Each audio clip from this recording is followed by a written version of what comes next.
여러분 안녕하세요. 한절 묵상입니다. 오늘도 또 하루를 시작하면서 말씀으로 또 기분 좋게 또 기대하는 마음으로 또 시작할 수 있기를 소망합니다. 오늘 나눌 말씀은 사도행전 8장 12절 말씀입니다. 빌립이 하나님 나라와 및 예수 그리스도의 이름에 관하여 전도함을 그들이 믿고 남녀가 다 세례를 받으니. 이 사도행전 8장에는 이 빌립 집사의 사마리아 지방에서의 전도 활동이 기록되어져 있습니다. 그리고 앞장에서는 스데반 집사가 등장을 하고 그가 순교를 당하는 장면이 나옵니다. 상대적으로 스데반이 빌립보다는 더 많이 언급이 되죠. 설교 중에도 더 많이 회자되고요. 스데반은 우리의 믿음의 본이 되고 또 모델이 되는 인물로 꼽습니다. 맞습니다. 우리는 스데반과 같은 믿음의 자리로 나아가야 합니다. 하지만 이 스데반과 현재 우리의 모습과는 때로는 너무 거리감이 많다라고 여겨질 때가 또 있습니다. 그걸 생각하면 오히려 빌립이 우리의 상황과 더 닮아 있지 않나 이런 생각을 해봅니다. 잘 눈여겨보면 빌립의 사역과 스데반의 사역은 그 양상이 상당히 대조적입니다. 스데반은 담대하고 지혜와 성령이 충만하고 결국 순교를 당하는 삶이죠.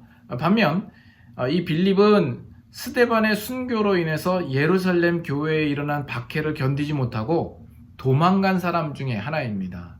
이 8장 1절에 보면 예루살렘에 큰 박해가 있었고 사도 외에는 다 유대와 사마리아로 흩어졌다 이렇게 나옵니다. 특히 이 사마리아는 당시 유대인에게 있어서는 가장 외면당하는 지역이죠. 예루살렘에서 핍박이 일어났다 했을 때 그 유대인들이 이 사마리아 지방까지 와서 핍박할 거라고는 생각지 못할 겁니다. 핍박하러 쫓아오지 못할 지역으로 지금 빌립이 도망온 거죠.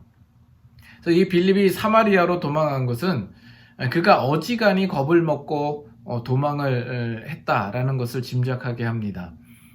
그런데 중요한 것은 도망간 자리에서 두려워하고 비겁한 그 빌립을 통하여서도 하나님은 일하신다라는 겁니다.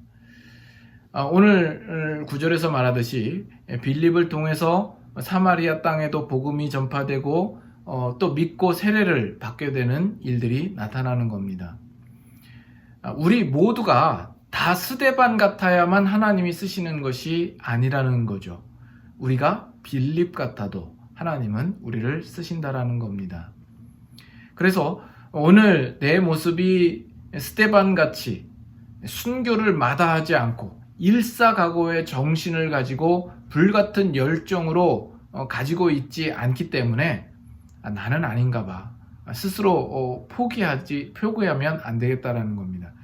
물론 하나님은 우리가 스데반 같은 믿음을 갖기를 원하시고 그런 믿음을 위하여서 평생을 걸려 우리를 만들어 가십니다.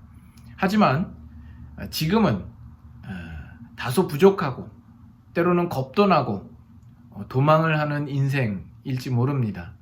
그러나 그런 인생이라 할지라도 하나님은 얼마든지 일하신다라는 것을 기억해야 합니다.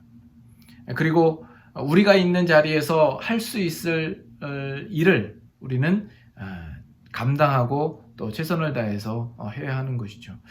어떤 면에서 우리는 한국에서 이곳으로 도망 오듯 온 사람일지도 모릅니다. 그리고 다소 믿음 생활에서도 적극적이지 않고 소극적인 모습을 가진 모습일 수도 있습니다. 그러나 우리는 여기서 빌립과 같은 모습으로 감당하고 또 사는 거죠. 하나님께서 오늘도 여러분을 통하여서도 충분히 일하실 것을 여러분 믿으시고 그 마음으로 충성되게 오늘 주어진 삶을 열심히 사시는 이 하루가 될 수 있기를 소망합니다.